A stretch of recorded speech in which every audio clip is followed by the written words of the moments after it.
Yeah, firstly, thanks a lot, John, Darren, Amit, Manav, everyone for inviting me. Indeed, a pleasure. Well, in terms of the first one, I think it was somewhere around July, August to 2019. It was in a company called BetterHalf.ai. I wasn't looking for a better half. Had lucky to have had one for a few years now. But I think what drew me into it was a couple of things actually. I think it was I'd always read about it, and I still wonder why is it called angel investing? What's so angelic about it? But I think to be honest, there was a cool factor to it.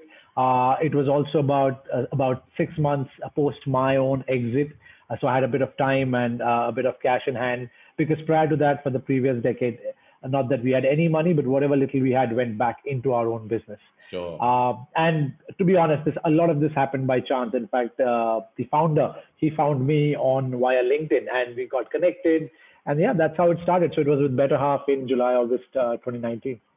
So I guess it's a bit early to ask you how it's going. I mean, it's only been up for a year and a bit by the sound of things. That's a tough year in 2019 to start an angel investment. Yeah, that's true. Actually, I think specific to Better Half, if you'd asked me this 2 months ago, I think I would have had a very different answer. But I think the positive side of things, they've obviously had a difficult, not because of notwithstanding COVID. In fact, if anything, COVID would have helped them because, again, they're all about they're a match.com for Indian matrimony, right? I think what's really worked in their favor, they've really, really focused very hard on the product. And I think to their credit, they got selected in the current batch of YC. So the current batch of YC probably has the highest number of non-American companies and probably 40 plus from India, and they were lucky to be in that. And I think I hope so. I hope that's changed the game for them because they're close to Series A. If all goes well, in the next 6 months they should close Series A. So things seem to be going all right for them at least. Yeah. That's great. And I think once you've been selected by YC, I think they've got a fantastic graduation rate there. It connects you with a lot of people you previously would not have been connected to. So as an angel, I'm sure you're absolutely thrilled to have those guys be selected. Oh, for sure. I think it's always good to, as a founder turned investor, it's always good to see any founder do well, and it's good to see just how they've kind of built the product, pivoted from a pure B2C to a B2C and a B2B model. It's kind of good to sit back and see and observe, and as and when they need my help to kind of chime in. But John, what about you? I mean, obviously you've been a founder, you've had exits, you've done so many things. When and where was your first angel investment?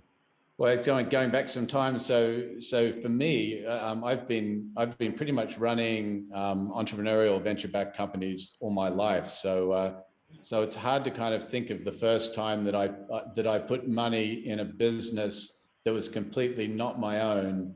But I would say it's probably 2009, and I put some money in a stock trading algorithm business in Australia. And tell me, it's called Robinhood. Yeah, exactly. I wish it was Robinhood. And fascinatingly, look, it was back then. I didn't really have a philosophy. If a friend came to me and said, "Look, I'm starting a business," I just figured, if I had some money, I would help them on their journey. I don't so much do that anymore. To me, I'm a bit more picky these days about what I personally put money into.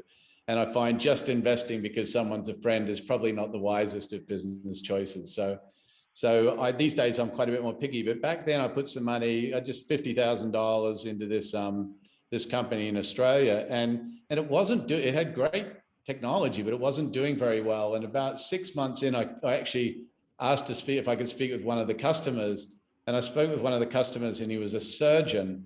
And he said, "Look," he said, "I've got my hands deep inside someone." And he said, "This stock picking software, I can hear it sending me signals and alerts and things, but I can't do anything with it."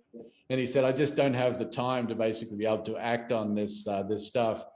And so what we later determined is it would have been better inside more of a package that you could do in the evenings or something like that. But it was designed to be very very timely alerts. And a lot of the customers just didn't have the time to act on those timely alerts or had a Bloomberg terminal. Is the company around? No, dead. Dead within 2 or 3 years.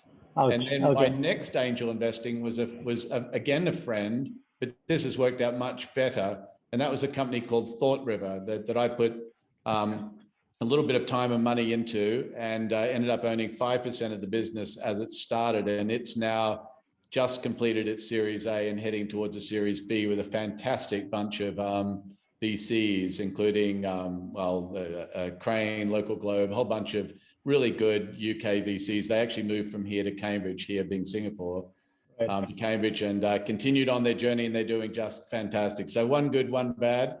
A third one which hasn't, which I don't get much communication on. And I'd have to say, if I have one big complaint about angel investing, it's that when you invest, everyone's all over you with lots of information when you first invest, and then they can be quite tardy with the follow-ups and the communication. Now, I've been guilty of that myself as someone accepting angel investing. So I won't be throwing too many stones in that thing, but that is a frustration. Do you find that Better Half are fairly good, and other companies you've invested in, are they good at reporting to you? Is the communication there, or could it be improved?